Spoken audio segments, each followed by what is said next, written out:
बातचीत होगी मार्केट के बारे में। क्या ये राइट टाइम है मार्केट में एंट्री लेने का? 15% से ज्यादा बड़े इंडेक्स गिर चुके हैं। निफ्टी को देखिए या बैंक निफ्टी को देखिए, सेंसेक्स को देखिए, अपने हाई से 15% का ये करेक्शन ले चुके हैं।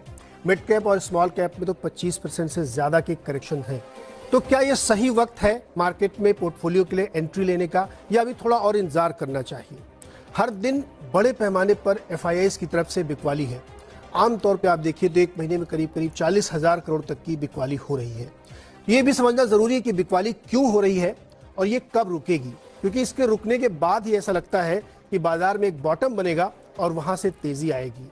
लेकिन इसके साथ एक बहुत ही महत्वपूर्ण बात यह भी समझना चाहिए कि क्या हमारी इकोनॉमी, हमारे बाजार अब इस राइड के लिए, इस तेजी के लिए तैयार हो रहे हैं? कौन से वो फैक्टर्स हैं जिन पे गौर करना चाहिए? आज इन्हीं सब पे बातचीत करेंगे और ये समझने की कोशिश करेंगे कि क्या हमें अब थोड़ी थोड़ी मात्रा में ही सही खरीदारी शुरू कर देनी चाहिए, क्योंकि लगभग बॉटम के हम क्या करीब हैं। ये एक बड़ा सवाल है, इसका भी हम जवाब लेंगे। इसी पे बातचीत करने के लिए आज हमारे साथ जो विशेष एक्सपर्ट हुए हैं उनसे मैं आपका परिचय करा दूं। संजय सिन्हा जी हमारे साथ हैं, सिट्रस एडवाइजर्स के फाउंडर एंड सीईओ हैं। बहुत लंबा अनुभव है, दशकों का, और हमें उनसे समझना है कि बाजार में उनका रुख क्या है, वो किस तरीके से अप्रोच कर रहे हैं। अभय अग्रवाल जी। संजय जी, भूमिका तो मैंने बना दी कि इतने मार्केट गिर गए हैं, 15% बड़े इंडेक्स गिरे हैं, छोटे वाले और ज्यादा गिरे हैं। तो पहला बिल्कुल सिंपल सवाल है कि क्या ये गिरावट अब रुकने वाली है या नहीं? तो उसमें ऐसा है नीरज जी कि अगर भगवान कृष्ण भी धरती पर अवतरित हो जाते और मार्केट का बॉटम आइडेंटिफाई कर पाते तो मैं समझता कि बहुत बड़ी उपलब्धि है। हमारी जो सबसे बड़ी समस्या रहती है वो ये कि हम ना मार्केट के बॉटम को ना ही मार्केट के टॉप को बिल्कुल एक्यूरेटली पकड़ पाते हैं।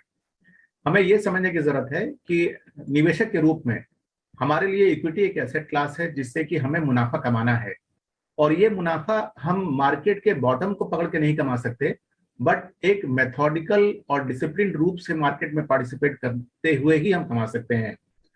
दूसरी बात जो इससे संबंधित है वो ये कि अगर आप इक्विटी में पार्टिसिपेट कर रहे हैं तो आपके पास दो जरिया है, एक तो फंड के रूप से या फिर एक दूसरी डायरेक्टली इक्विटी के रूप से। अगर हम डायरेक्ट इक्विटी के रूप को देखें तो जब मार्केट का बॉटम होता है तो ये जरूरी नहीं है कि सारे स्टॉक्स के बॉटम एक साथ हों, या मार्केट का टॉप जब होता है तो भी ये जरूरी नहीं है कि सारे स्टॉक्स के टॉप एक साथ हों। हर मार्केट साइकिल में कुछ सेक्टर्स और कुछ स्टॉक्स को ज्यादा रिवॉर्ड मिलता है और कुछ को उसका नुकसान भुगतना पड़ता है।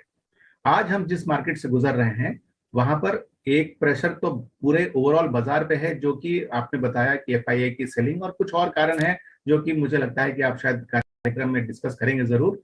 लेकिन दूसरा जो है वो अगर आप देखें बाजार की बिहेवियर को, तो कुछ सेक्टर्स जो आज से 6 महीना या साल भर पहले अंडर परफॉर्म कर रहे थे वो आज मार्केट को आउट परफॉर्म कर रहे हैं, और कुछ सेक्टर्स जो पहले आउट परफॉर्म कर रहे थे वो अंडर परफॉर्म कर रहे हैं।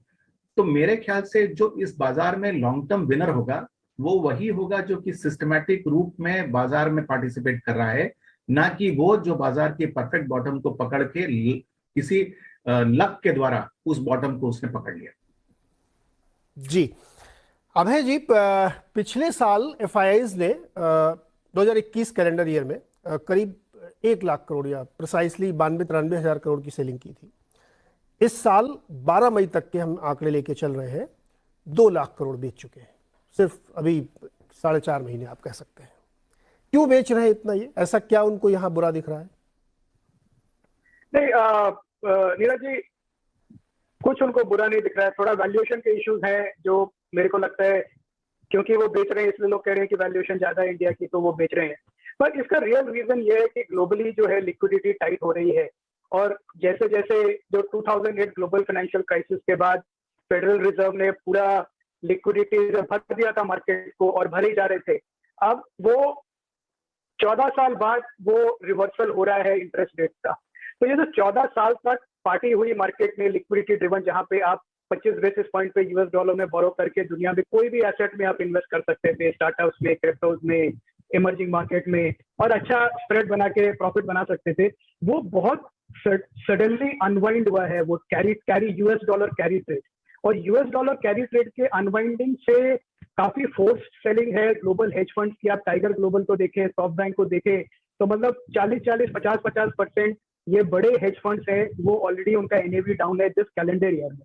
तो ये जो सेलिंग है काफी जो है लिक्विडेशन, फोर्स्ड लिक्विडेशन है कि भाई कुछ भी हो उसको कैश में कन्वर्ट करना है, जहाँ पे मार्जिन बोरोइंग है, जहाँ पे लोन्स है, जहाँ पे लेवरेज है उसको काटना है ग्लोबल फंड्स को। इंडिया में हमारी लेवरेज जो है एज ए सिस्टम काफी कम है इस टाइम पे, क्योंकि आरबीआई ने कभी बढ़ने नहीं दी ज्यादा। तो उसकी वजह से हमें ये समझ में नहीं आ रहा है, पर जो ग्लोबली जो ट्रेंड रिवर्सल है लिक्विडिटी का, वो इंडिया को ही नहीं काफी सारे एसेट क्लासेस को इफेक्ट कर रहा है। हम इंडिया को देखते हैं, पर आप देखिए क्रिप्टोज में क्या हो रहा है, 1.7 ट्रिलियन डॉलर की वैल्यू इरोड हो गई है पिछले महीने में। तो ये जो है ये एक ग्लोबल अनवाइंडिंग ऑफ लिक्विडिटी है। यूएसडी जो 72 आ गया था 2008 में, वो 104 पे है उसका DXY इंडेक्स, जो कि 20 साल का हाई है। तो यूएसडी के स्ट्रेंथ की वजह यही है कि काफी पैसा जो अनवाइंड होके ग्लोबली वो वापस यूएस में जा रहा है। तो ये इसलिए नहीं कोई बेच रहा है, मुझे नहीं लगता कि इंडिया से किसी को कोई प्रॉब्लम है या कोई दुश्मनी है, बस ये एक ग्लोबल अनवाइंडिंग है लिक्विडिटी की। ग्लोबल अनवाइंडिंग है और वो ब्याज दरें बढ़ रही अमेरिका में शायद इसलिए। संजय जी, एक सवाल और आपसे। शुक्रवार को हम लोगों ने एक रिलीफ रैली देखी, तेजी बनी वहां पे दोपहर तक, लेकिन आखिरी के 1 घंटे में आप देखिए सारी तेजी वाइप आउट हो गई। अब यहाँ पे हमारा जो निवेशक है, छोटा निवेशक है, रिटेल निवेशक है, इवन HNIs भी हैं, वो एक कॉन्फिडेंस हिल जाता है कि भाई ऐसा अचानक से क्या हो गया कि इतनी ज़्यादा सेलिंग आ गई कि पूरी 1000 पॉइंट की रैली सेंसेक्स की वाइप आउट हो गई।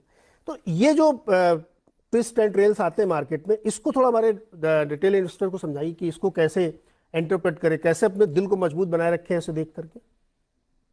तो देखिए, ये साइकोलॉजी जो है नीरज जी, ये मैं समझता हूँ बहुत ही मुश्किल है किसी को समझाना। लेकिन एक बात जो बहुत महत्वपूर्ण है इस कॉन्टेक्स्ट में, मैंने अपने इतने लंबे करियर में कभी ऐसा सिचुएशन नहीं देखा कि करीब 2 लाख करोड़ की FII की बिकवाली हो और इंडेक्स सिर्फ 15% नीचे आए।